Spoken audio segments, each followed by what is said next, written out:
Tere tulemast! Selles videos vaatame, kuidas enda arvutis kõik valmis seada Pythoni programmeerimiskeeles programmeerimiseks.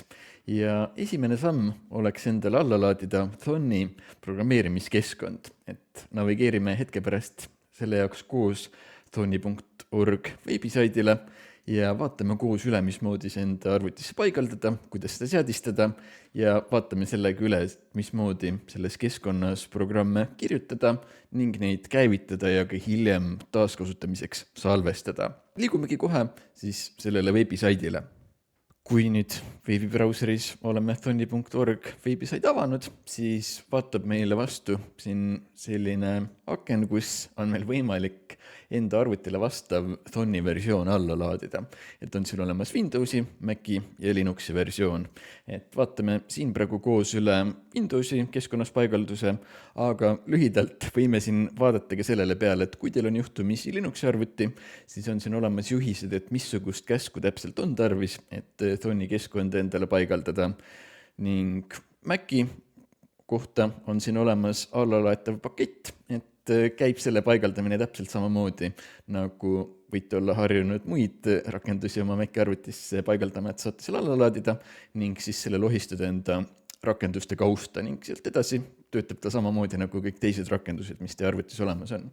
Aga vaatame siis koos selle Windowsi komplekti peale siin, et meile pakutakse siin päris mitut versiooni nüüd Thonnist ning vaikimisi valik meil võiks olla see kõige ülemine siin, et mille kõrval on recommended for you, et see on see soovitatav versioon.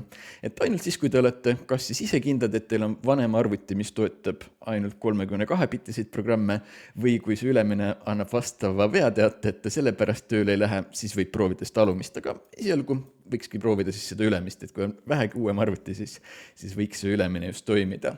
Ja siin need alumised variandid jääks siis pigem huvilistele endale uurida, et need on pigem sellised erijuhud kasutusest.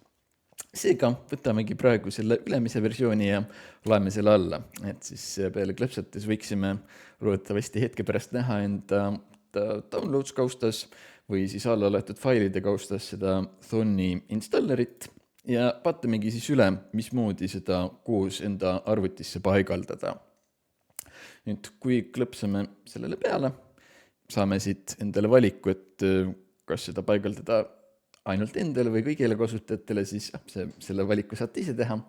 Et ma praegu valin siit selle ülemise soovitatava variandi ja siit siis saame järjest edasi klõpsata, et vajutame siis next, et minna järgmisesse sammu. Valime siin siis, et oleme nõus selle litsentsiga, vajutame jälle next, siis saame välja valida, et kuhu täpselt see programm paigutada, et vaikimisi võib ta täitsa minnagi sinna samma, kuhu ta pakub, et kui teil ei ole mingit muud eelistust, kuhu te oma programme tavaliselt panete.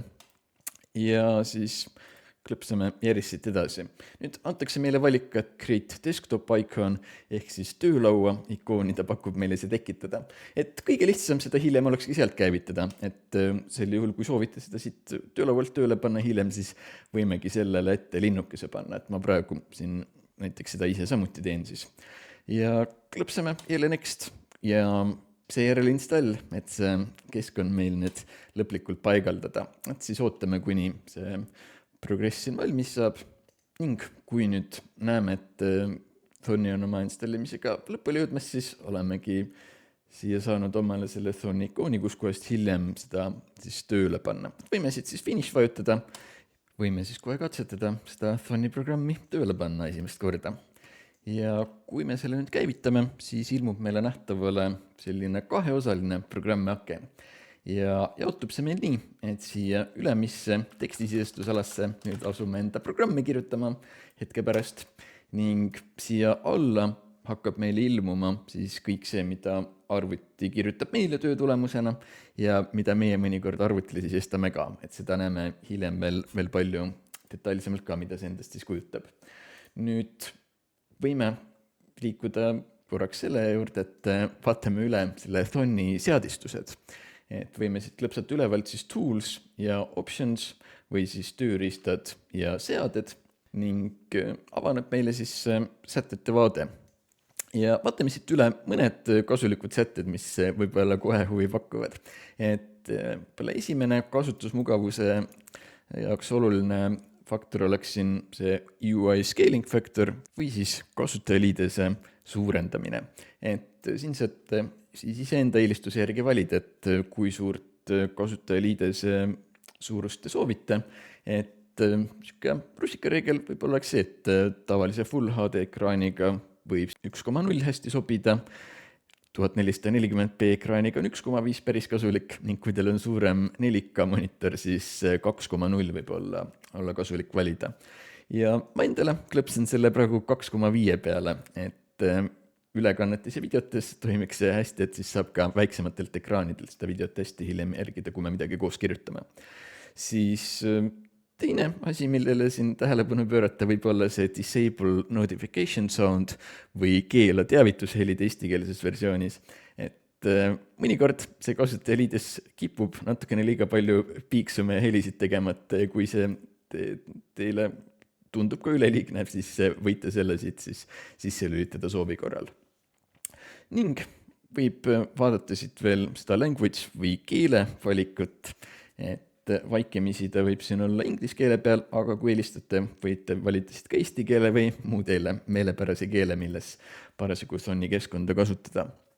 Ja teine koht, millele siit veel peale vaadata, oleks siit ülevalt siis themes and font või stiil ja font valik. Ja siin saab siis valida seda UI theme ja syntax theme'i või eestikeelsete valikutega kasutajaliidese stiil ja syntaxi stiil. Ja vaikimisi on nad selliste sätete peal, et meil see kasutajaliides on niisuguse heledatooniline, et soovi korral, kes eelistab tumedamat ekraani, siis võite siit klõpsata näiteks clean dark valiku peale ja siis tomorrow night näiteks valida, et siis saate sellise natukene tumedama värvilise ekraani omale. Ja kui olete siit omale meelepärased valikud teinud, siis saame siit alt okki klõpsata, et need muutused siis teha ja korraks enda jaoks Thonny kinni panna, et need muudatused meie jaoks rakenduksid, et siis nüüd uuesti käivitades näeme, et näiteks see zoom natukene siis kasvaski meil sätete muutmise järel.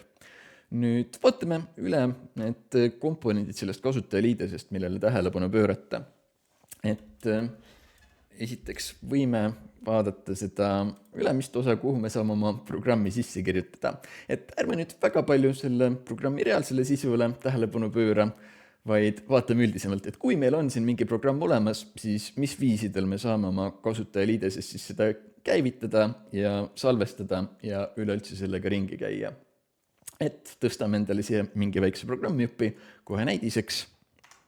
Oletame nüüd, et oleme oma koodijupi siia üles valmis kirjutanud, on meil oma Pythoni programm olemas, siis esiteks nupp, millega seda programmi käivitada, asub meil siin üleval ja ta on see roheline noolekesega nupuke, et siin siis pakuta meil alternatiivselt klõpsata ka F5 peale, ehk siis võime kas siia vajutada oma hiirega või vajutada klaviatuuril F5, et enda Pythoni programmi käivitada. Et teemegi siis täpselt seda, paneme selle tööle ja võime selle peale siis näha, et kui meil programm töötab, siis meil ilmub selle programmi töötulemuste komplekt kõik siia alla. Näiteks näeme, et selle programmi käivitamise peale arvuti tervitab meid siin ja küsib meie käest nime vastu ka. Et siis arvuti kirjutab siin meile, saame meie siia midagi näiteks vastu kirjutada, et võin siia enda nime siis kirjutada ja arvuti oskas selle peale midagi vastata jälle vastu samuti.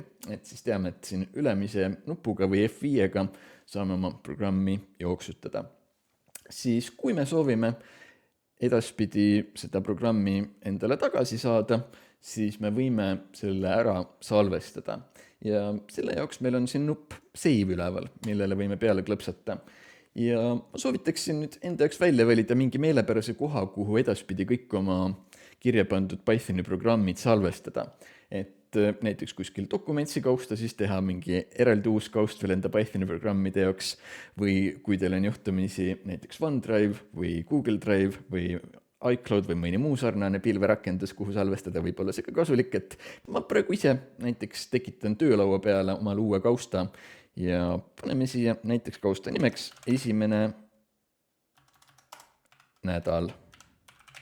Et siis hiljem oleks siit ilus kohe leida, et missuguseid asju me 1. nädalal kirjutasime ja paneme näiteks katsetus selle Pythoni programmi nimeks ja kui selle siia nüüd salvestame, siis võiks ta olla meil hiljem leitav selle kausta sees, kus me teda just salvestasime. Ja kui me tahame teda hiljem avada, siis Thon'i seest võime klõpsata siin üleval nüüd selle avamisnupu peale ja siis leiame ta hiljem siit samast kohast, kus me ta salvestasime, et kui navigeerime siia töölaua kausta ja vaatame siis praegu selle esimene nädal kausta sisse, siis saamegi seda siit hiljem avada. Ja muidugi võite siis Windowsi kaudu otse seda faili hiljem leida ja avada samamoodi, nagu me praegu siit seda teeme, et siis seda hiljem soovi korral avada. Ja nendel kahel tegevusel on siin samuti oma kiirkombinatsioonid, et salvestamise jaoks võite klõpsata Ctrl+S ja avamise jaoks võite siit vajutada Ctrl+O. Ning kui me oleme nüüd ühe programmiga valmis ja tahame midagi järgmist kirjutama asuda, siis kõige vasakpoolne nupp on siin siis uue faili loomise jaoks ja Ctrl+N-i võime siis klõpsata või vajutada hiirega siia. Et siis avaneb meile uus aken, kuhu saame omale veel uuema programmi kirja panna ja siis midagi veel uut kirjutada. Sellega siis olemegi sellised esimesed kasutusjuhud oma Pythoni programmidest ja Thon'ist üle vaadanud ning näeme siis juba järgmises videos, kus vaatame mõned esialgsed Pythoni programmeerimisvõtted koos üle. Et näeme siis juba järgmises videos.